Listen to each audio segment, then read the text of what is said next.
Tunisian Defense Ministry said at least 35 migrants, mostly Tunisians and other nationalities, were killed on Sunday when their boat sank off the country's southern coast, while 67 others were rescued by the Coast Guard.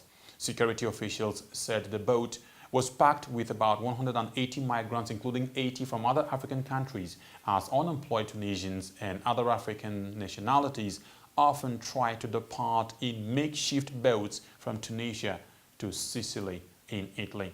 Human traffickers increasingly use Tunisia as a launch pad for migrants heading to Europe, as Libya's Coast Guard, aided by armed groups, have tightened controls.